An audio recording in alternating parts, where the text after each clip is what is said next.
Hello, good morning, good afternoon, good evening, wherever you are watching from. I hope you're having a great day so far. Um, ours has pretty much just started here on the West Coast. And yeah, it's actually supposed to be sunny today, which is kind of nice.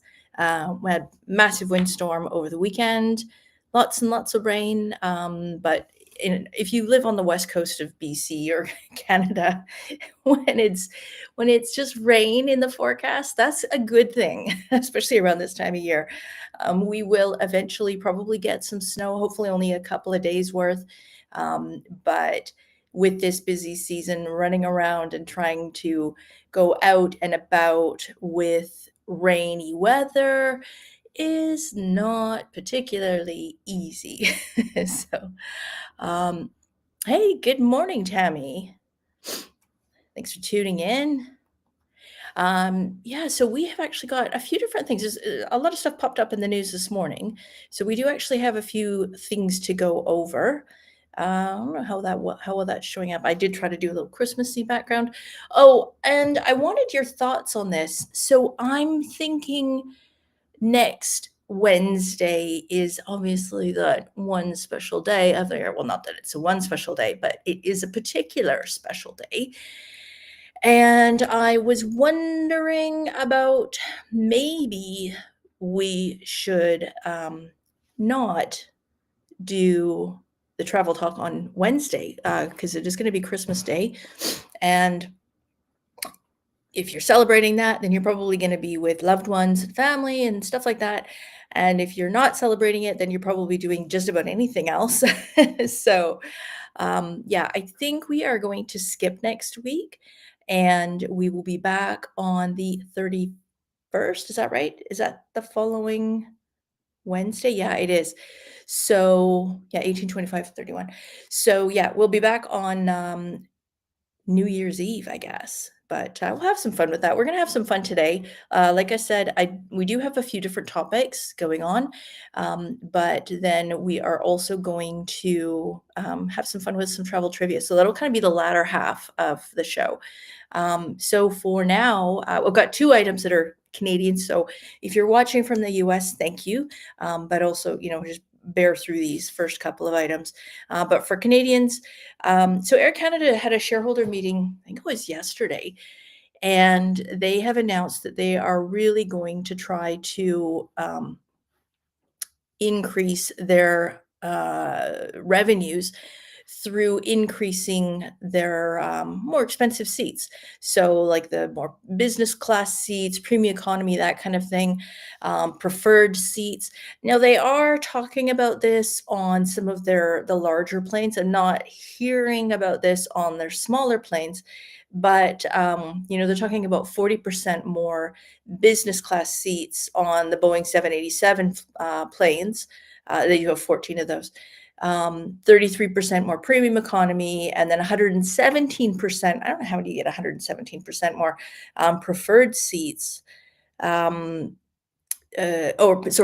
that's on the new 787-10, and they're saying 117% more preferred seats than what they currently have on the 787-9 series. So,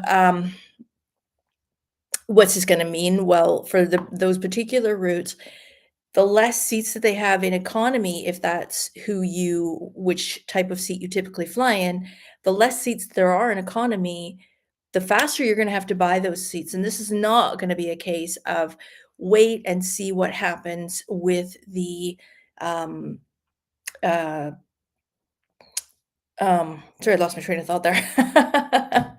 Woo! Straight through the station. Um, Absolutely no idea where I was going with that. I'm sure some of you can relate to that. Oh, lots of comments. Let's take a break. Maybe it'll come back to me. Um, New Year's Day. Okay, yeah. So Angela's confirming. Yeah, it is. Oh, skipped ahead. Yeah, New Year's Day. So that's the 31st. So yeah, we'll go ahead with the travel chat on that day. Um, oh, New Year's Day. Oh, as opposed to New Year's Eve. Okay, well, y'all got your calendars in front of you, so there you go. Angela's saying Oh, we should do it on the Thursday, Boxing Day and New Year's Day. That would be the second. Okay, I'm gonna actually look on my calendar here so we can figure out what's going on. Okay, so Thursday would be the 26th of December. That would be Boxing Day. January 1st is the Wednesday. So January 1st, I'm going to stick with that. So January 1st, so we'll switch. Next week will be Thursday. The following week will be back to Wednesday, and then that's Wednesdays from now on. Yeah, that's what we'll do. That's what we're going to do. Okay, cool. Hey, Elizabeth. Hey, how are you? Hey, MechTech Travels. Oh, no, not Travels. MechTech Tools.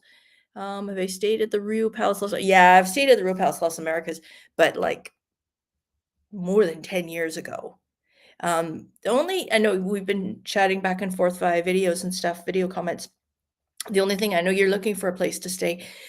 The only negative side I would say to that one, those are on the tip of the 7, the Cancun Peninsula, and right at the top there.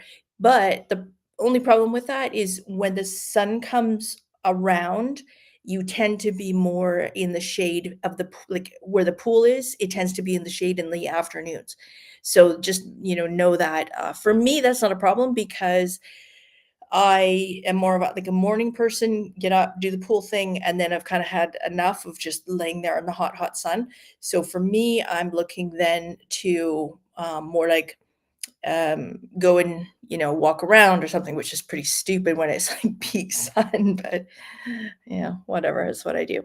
But yeah, I mean, solid hotel. It's older, right? But other than that, yeah, it's a solid choice. Elizabeth's doing well. Good to know. Good to know. Okay, so going back to this Air Canada situation, yeah, so people will say, well, we'll wait for a seat sale. The thing is, there's only so many seats that they're going to have in basic economy. And so once those are sold, and whether it's like 6 seats on the plane, 14 seats, 20 seats, I mean, these planes can have many, many, many seats.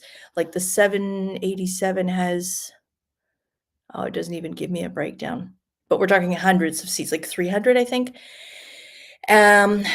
So there's still going to be a certain portion, but if the idea is, if this is the plane and previously this much of it was economy and the rest of it was, this kind of upgrade or that kind of upgrade or front of the bus, they're really super expensive, where you got your own pod and all that kind of stuff. Well, if that's the plane and premium economy was, the economy seats took up only that much of the plane, now it's going to take up less because they're increasing the portion of higher priced seats. So, I mean, from a revenue perspective, it's a smart move, I guess. The shareholders didn't necessarily think so because apparently the stock dropped by 8% in 8%?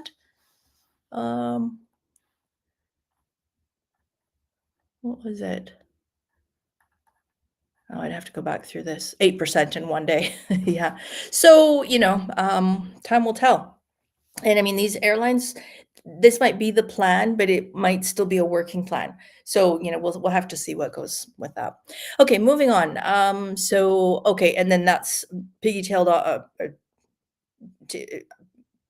bouncing off of that one is the Air Canada flight attendants. They've just been doing some pop-ups in Montreal where they're talking about this ongoing battle because typically flight attendants don't get paid until they close the cabin door. So while they're, helping you get to your seats and, oh, you've overpacked your carry-on and it's oversized, but you did it anyways because you didn't want to check it. And it's too heavy for you to actually lift to put it on top. So you expect the flight attendants to do it. So they do all that stuff for free. They're not actually being paid compensation at that time. And it's a funny calculation. So it's not quite as tragic as it sounds, but they're basically fighting this. And they're bringing it to people's attention because they are going into contract negotiations. Now, not unlike when the pilots were on strike and we had some cancellations and issues. If the flight attendants go on strike again, there's going to be some delays, cancellations, that kind of thing. So just a heads up, if you are booking a flight coming up, to be aware of what's happening with the whole contract talks and stuff like that. Okay, moving on to other news. Oh, so this is a topic that's gone kind of viral lately. Flying naked does not mean that you're going to be seeing everybody's bits and pieces. What they're referring to is that you're traveling without baggage. You're traveling without, and not emotional baggage. Might be plenty of that, but you're not traveling with a checked bag. You're not traveling with carry-on. Basically flying from point A to point B. Now, not everybody's going to be able to do this, right? Like if you're flying to Europe and you're going there for 3 weeks, I mean, there are some people who, if they're going to a country where they know they can get clothing and essentials for an inexpensive amount, then by comparison to doing the whole luggage thing, packing, unpacking, that kind of thing, is it better to just buy some stuff once you get there? If you're a average size person, probably fairly easy. If you're plus size, or you're really tall, or you're short, petite, it's probably not going to be super easy. I know I've had luggage delayed before, and I mean, even 20 pounds ago, sometimes it was difficult to find replacement items. So that can be tricky. But for some people, that's what they prefer. And there's the flip side of the coin where people are arguing, well, that's wasteful. It's bad for the environment to sort of buy disposable clothes. But show me one country that doesn't have people in need, where they could be recycled to people who need the clothing. So as long as it's worked out properly, it could work. I can't really think of any scenario other than if I was doing a day trip somewhere. But even like an overnight trip, I would need to have something. I mean, unless I'm flying between, if I had multiple properties or something and I'm flying to my vacation home, I might have clothing and stuff like that there. But otherwise, I just, conceptually, it's sort of an interesting idea. What's happened though is there was somebody on, I think it was Frontier, that was trying to, they were removed from a flight because they were trying to wear 8 pairs of pants and 10 shirts. I don't think they were trying to wear more than 1 pair of shoes, but we've all seen those TikTok videos, and they're a bit stupid in as much as, like, I don't know. To me, being on a plane wrapped up in effectively a sleeping bag because you're wearing so many layers of clothes is going to be extremely uncomfortable. And so, yeah, I just can't. To me, I just think, just take a bag and roll it, because rolling, or what's the other methodology that where you basically make it super thin, you sort of stack them like buttons so that you can see everything. That actually takes up the least amount of space. Just put your stuff in there, stack it like that, put it in a carry-on, you're golden, right? I don't know. That's just my opinion. Oh, sorry. And this is a new system, so I'm not watching the comments. Where were we at? Oh, Jane, hello from Ottawa. Cool. Thanks for tuning in.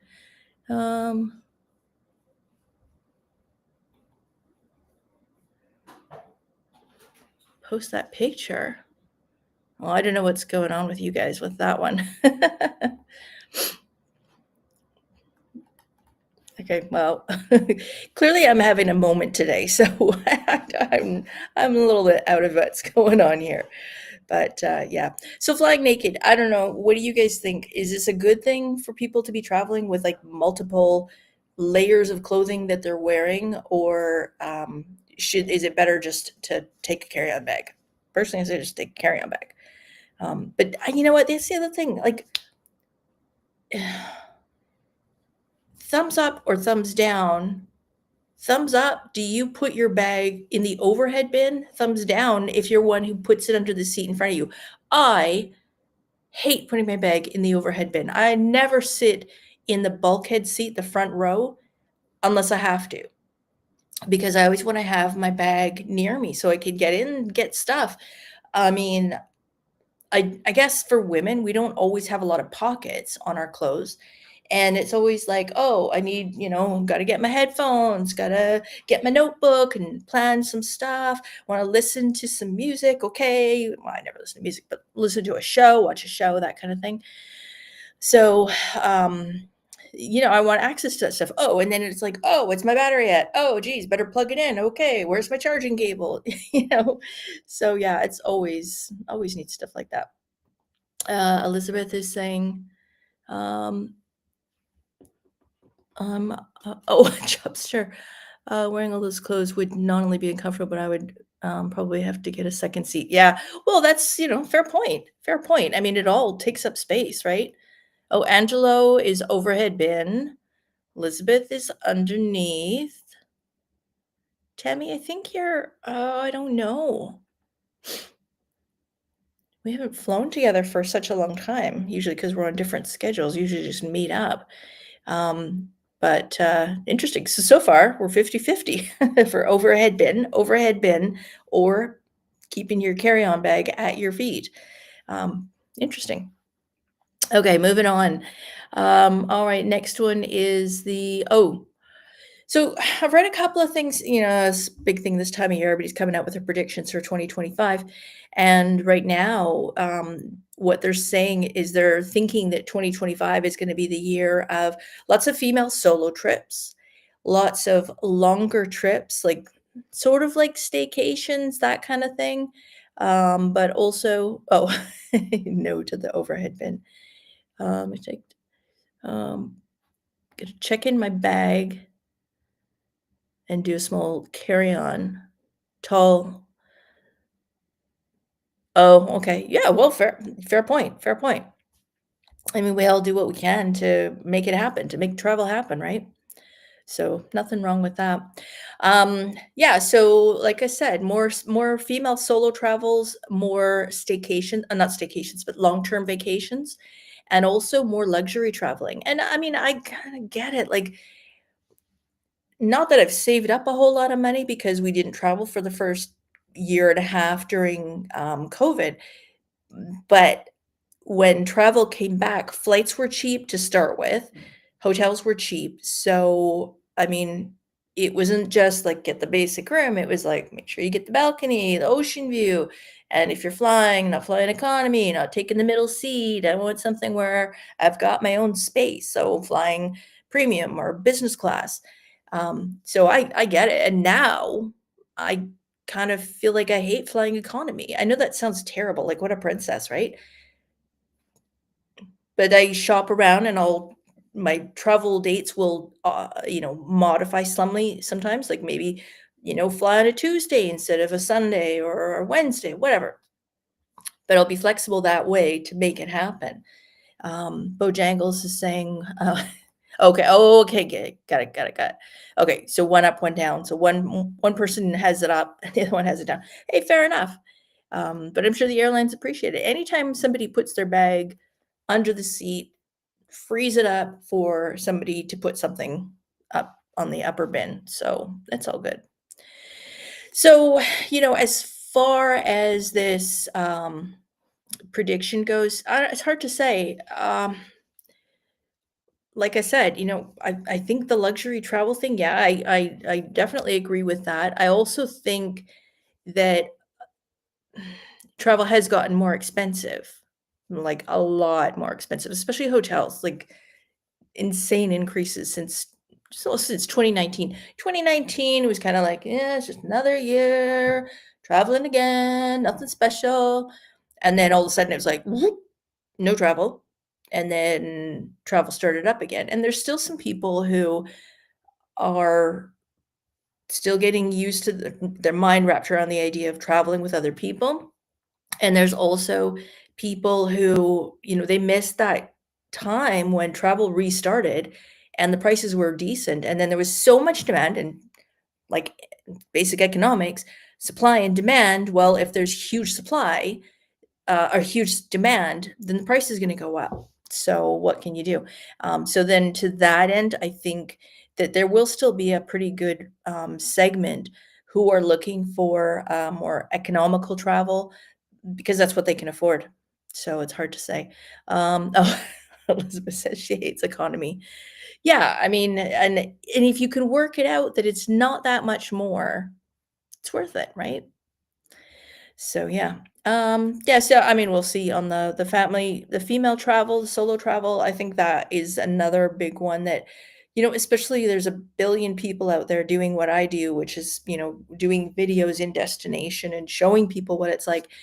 And I think as our world sort of gets smaller that way, where you can see people videoing what it looks like. And there's everything from, the fancy kind of edited videos, and they're only showing you the good stuff.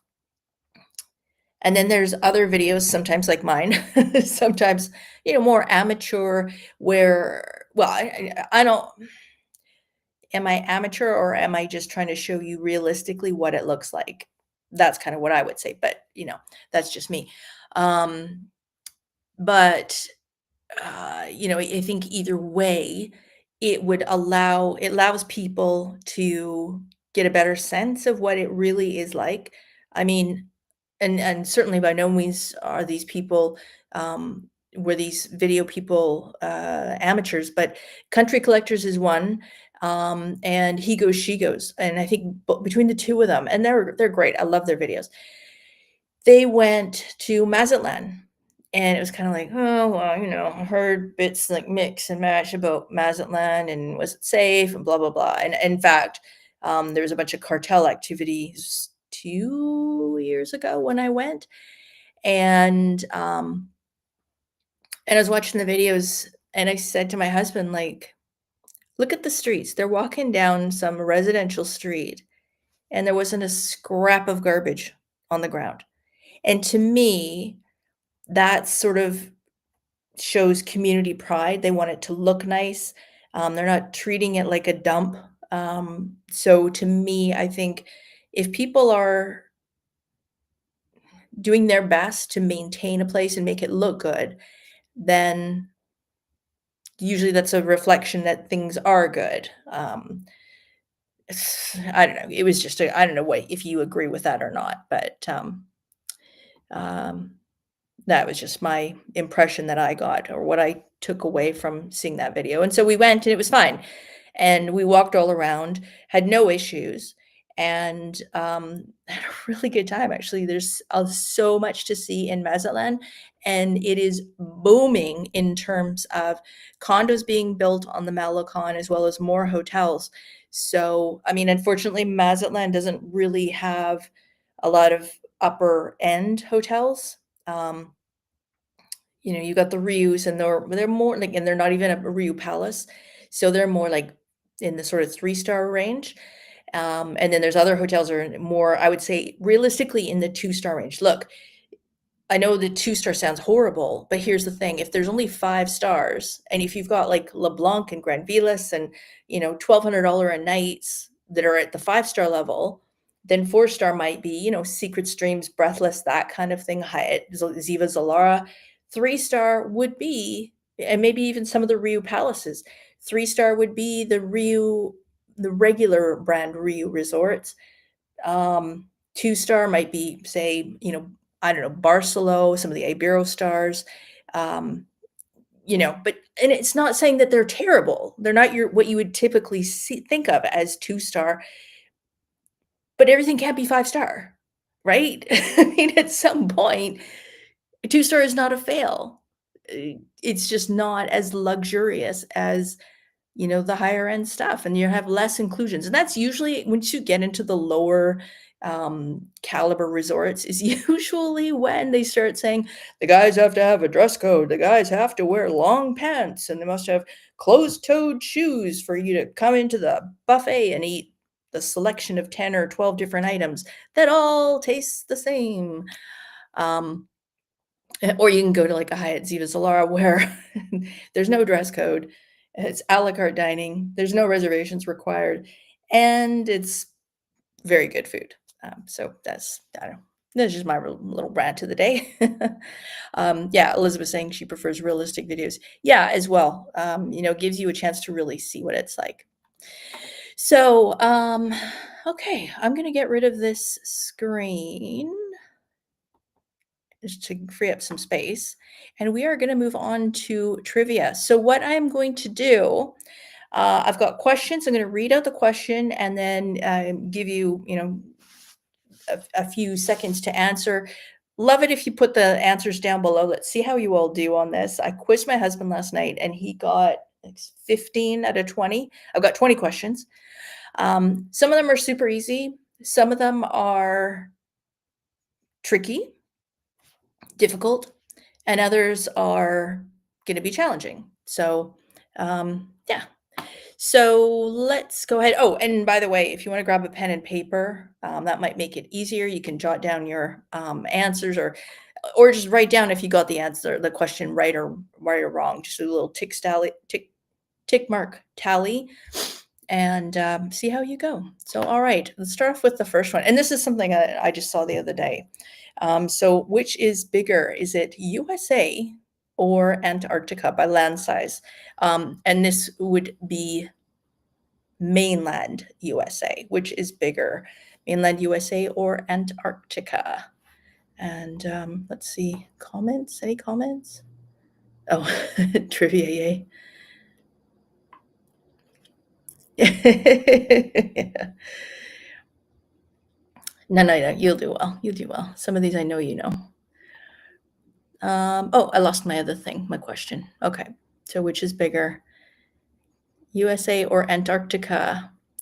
And the answer to this one is, do I not have the answers? No, I guess I didn't do the answers. Okay, so the answer to this one is B, Antarctica. It's actually the fifth largest continent in the world. And if you actually if you took a map of Antarctica and you took a similar to scale map of the USA and Mexico, that would be roughly the same size as Antarctica. And there was a map that came out the other day. It's social media though, and it was obviously somebody's private thing, so I couldn't share it. But yeah, it was pretty interesting because I didn't quite know. Oh, Elizabeth's got to go. Thanks for tuning in. We'll see you next time, next Thursday. Next Thursday is what we're going to do next week. So 26th of December. See you then. Okay, question number 2, moving on, is which is farthest south? We've done some of these before. This is one that I would say is going to be tricky because they're all very similar. There's no slam dunk here. A, Cancun. B, Cabo San Lucas, Mexico. Or C, Honolulu, which is, of course, Hawaii. So let me know what you think on that one.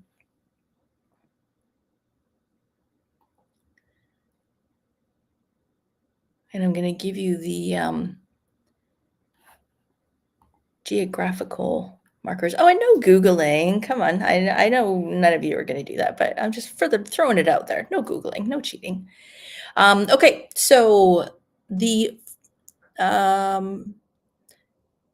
least farthest south, the farthest north of those three is Cabo San Lucas, and that's at 22.89 degrees north, so latitude, longitude.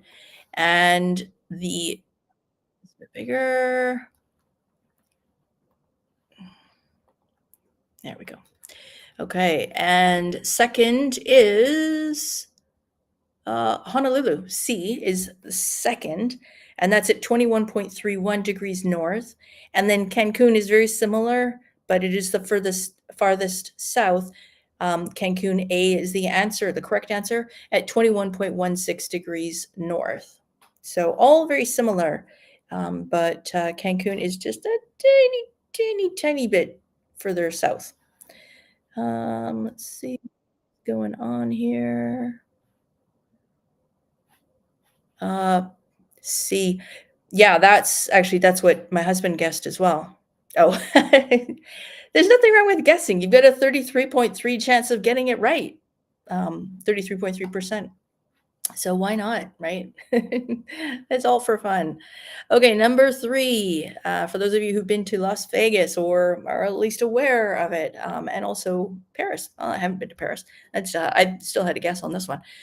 True or false? The Stratosphere Casino in Las Vegas is taller than the Eiffel Tower in Paris, France. Which one do you think is taller? I'll give you a second on that one.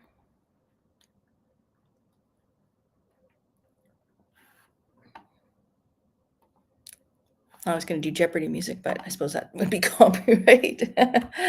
All right. The answer is A, true. Or T, true if you wrote T. True. Eiffel Tower is 1,020 feet tall, and the Stratosphere is 1,150 feet tall. In fact, it is the tallest freestanding observation tower in the U.S. So I was actually not aware of that. So interesting fact.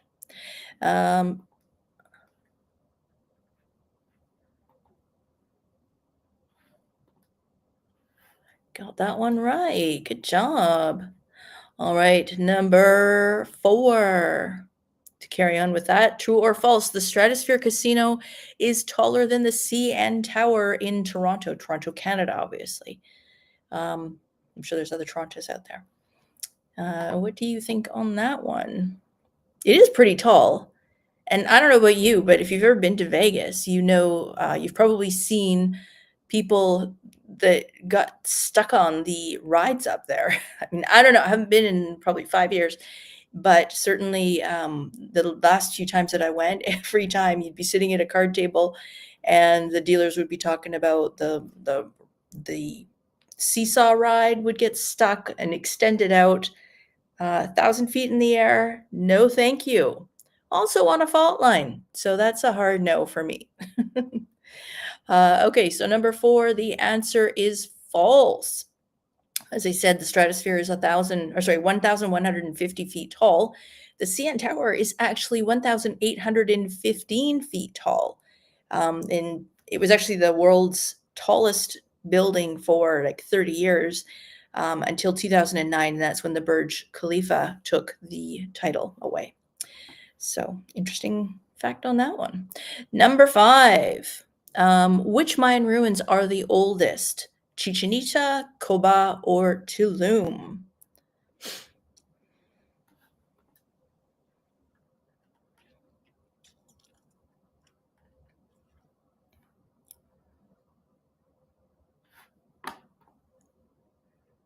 All right, moving on. We're going to speed up a little bit, otherwise this will drag on forever. Or get boring for you. All right, number 5. The correct answer is B, Koba. Koba is the oldest, dated back to 50 BC. Most of the city was built between 500 and 900 AD. Chichen Itza is dated to 600 to 900 AD. And Tulum is just a brand new place. That was built between 1200 and 1450 AD.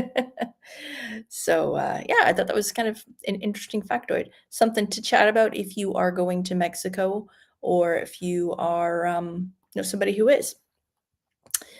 Number 6. True or false? Mexico borders on the Caribbean Sea. What do you think on that one? It's a bit of a technical question, but if you know, you know. Or you could guess. It's all good. All right, the correct answer to that one is it is true. Mexico touches on the Pacific Ocean to the west, the Gulf of Mexico to the north, and the Caribbean Sea to the east. So the border from Cancun down to Tulum and further farther south is all on the Caribbean Sea. So there you go. Number 7.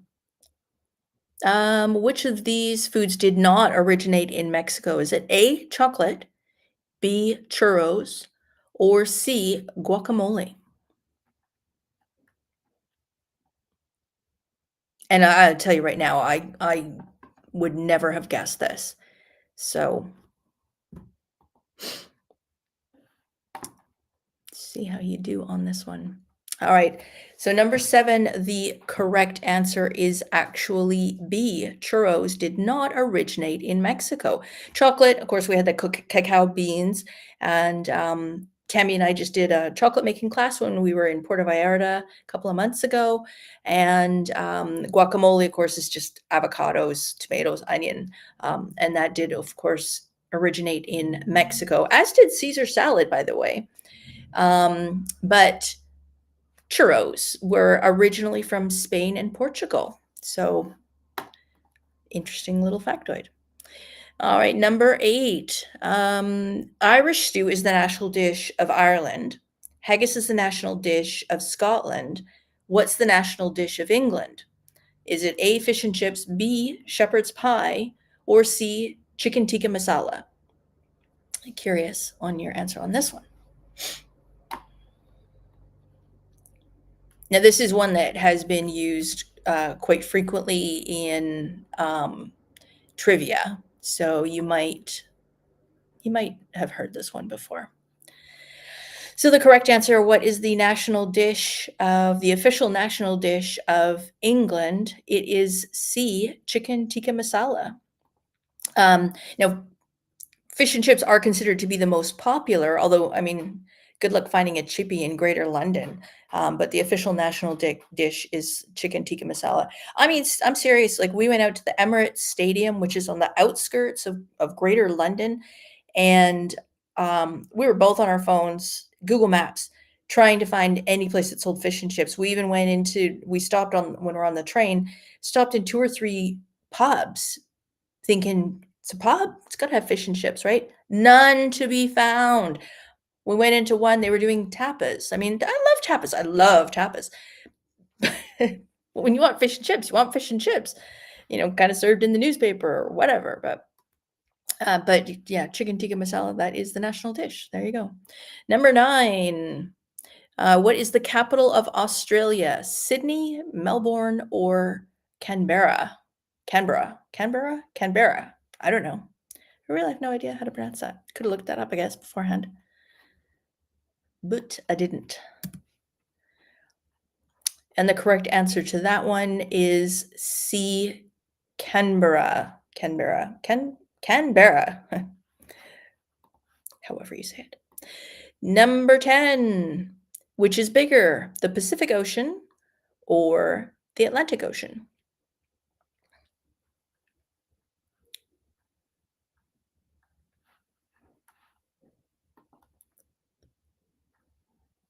And the correct answer on that is, it is A, the Pacific Ocean. It actually covers 30% of the Earth's surface, whereas the Atlantic covers just around 20%. So kind of surprising. But I guess that makes sense when you think about it, because if you think of what's between, I mean, like, you've got Hawaii, which is in the middle of everything, and then that's from the west coast of Canada and the US through to Asia, and then down at the bottom, Australia. So there's a lot of space. So I guess it makes more sense. Moving on, number 11. Which American annual music festival is held in the desert of Nevada? Is it Coachella, Burning Man, or Mardi Gras?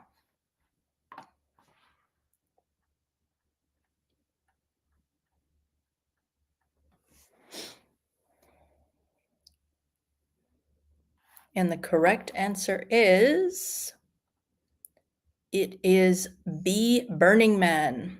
So Coachella is actually an annual music concert festival, and that is in California. And then Mardi Gras, of course, is in New Orleans. So yeah, hopefully you got that one right.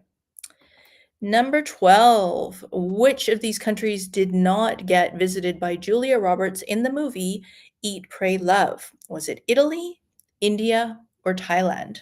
So which one did she not go to?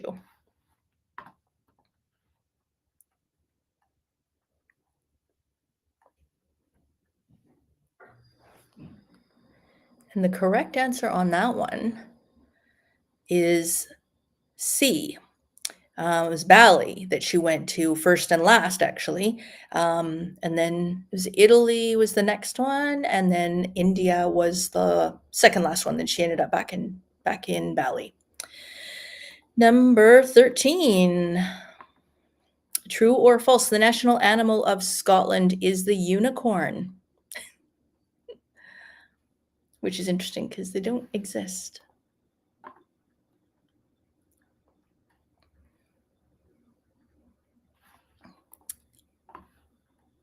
And of course, in Scotland, they like to have fun. So, of course, this answer is true. So number 13 is true. The national animal of Scotland is the unicorn. And number 14, which of these is not considered part of the big 5 animals that you'd see on safari in Africa? So they actually call them the big 5. Is it A, a rhino, B, a lion, C, a hippo, D, an elephant, or E, a leopard? Which one is not part of the official list of big 5 animals?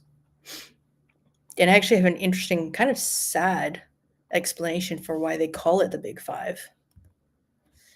So the correct answer is C, the hippo. The hippo is not actually part of the big 5. Which, I mean, it's a big animal, but it's actually, when they call it the big 5, it's actually referencing that it was based on trophy hunting, and it was based on which animals were the big 5 to go and kill, which ones are the most difficult. The hippos, of course, are not easy to access because they're spending most of the time in watering holes, but the correct answer is the African buffalo.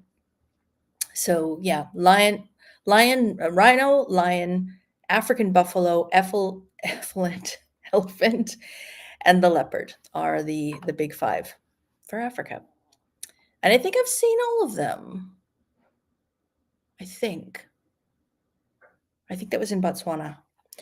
All right, number 15. In which city would you find the annual tomato throwing contest? Seville, Valencia, or Brunel? Again, you can't pronounce that one. Brunel. And the correct answer for this one, and I think it would be fun, but tomatoes are a little bit acidic. So imagine getting smacked with one in the eye. I think that would hurt a lot. But the correct answer is, of course, C, Brunel, just because I'm not sure how to say it. So yeah, something to check out. Would you do that? I'm curious. Number 16. The mojito cocktail originated in which sun destination? A, Dominican Republic, B, Mexico, or C, Cuba?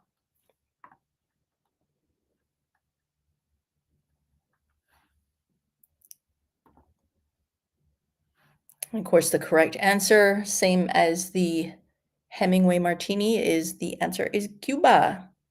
Cuba. All right, number 17. Which tourist city plays, show it to you too. Which tourist city plays host to the Underwater Museum, an area of 500 plus statues on the bottom of the ocean? Is it A, Cancun, Mexico, B, Placencia, Belize, or C, Arangestad in Aruba? And it's worth noting that these can be seen both, you can't really see them.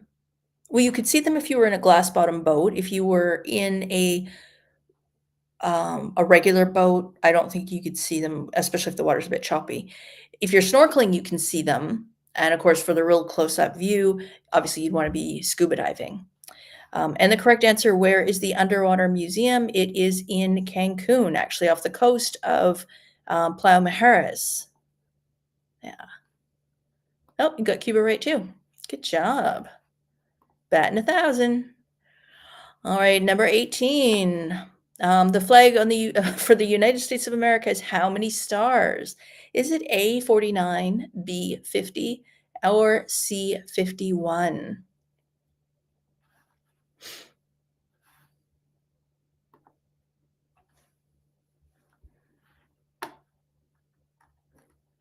And the correct answer on this one is B, 50 stars.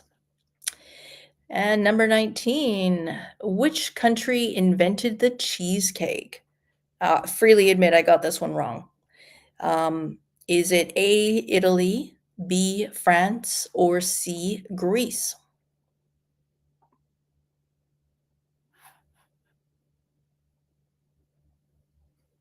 You also might suspect it was the United States because, of course, there is New York cheesecake. In fact, there's a whole chain on that.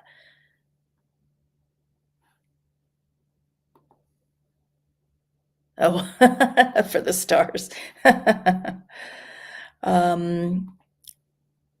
Oops, no, this question, number 19.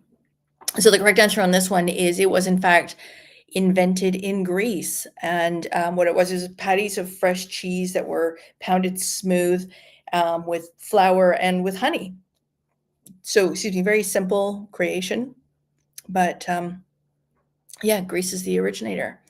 As I said, not US, not Italy, not France. It's kind of interesting. All right, last question, number 20. Oh, hold on. Greece. Oh, well done. You're just nailing it. Number 20. Which is the capital city of South Africa? Is it A, Bloemfontein? Is it B, Cape Town? Or C, Pretoria? This is a little bit of a tricky question. So you might get a little bit annoyed by the answer, but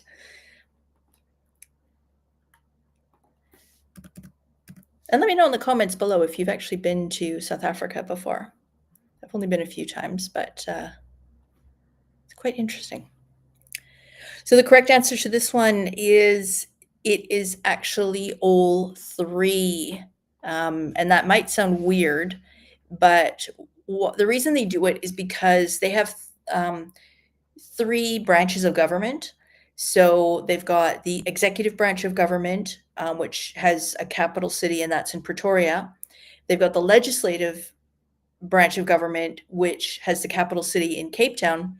And then they have the judicial branch of government, and that has the capital city of Bloemfontein. So there you go. How did you do? I am curious how many of you got, did anyone get 20 out of 20? And if you're watching this later on the replay, let me know how you did on the quiz. I'm curious. I think some of those questions were pretty hard. I think some of them were fairly easy, but it depends how well traveled you are and how much you retain this stuff. For me, it's more like I try to absorb it, but then do I remember it?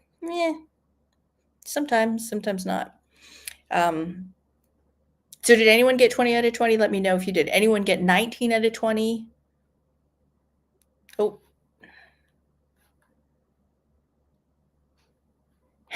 Tammy got 10, halfway smartish. Love it.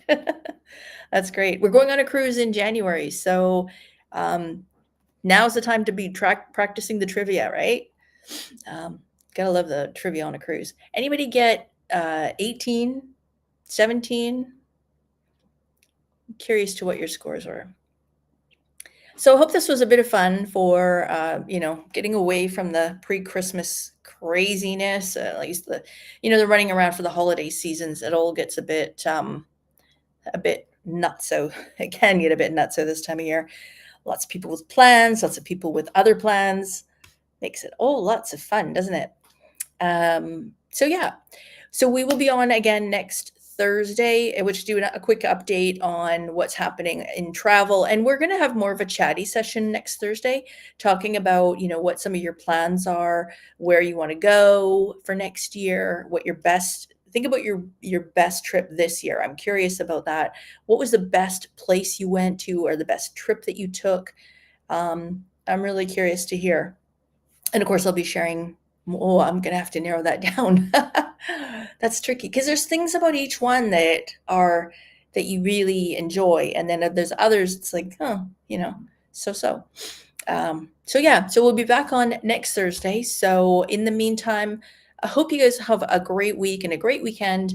I hope all your holiday plans, whatever those look like, go well, and that you get to spend some good time with friends, family, loved ones, and enjoy the holiday season, whatever shape or form that is for you. So thanks for tuning in. And like I said, next Thursday, same time, same place. And then we'll switch back to Wednesday for New Year's Day. So happy holidays, and we'll see you next Thursday.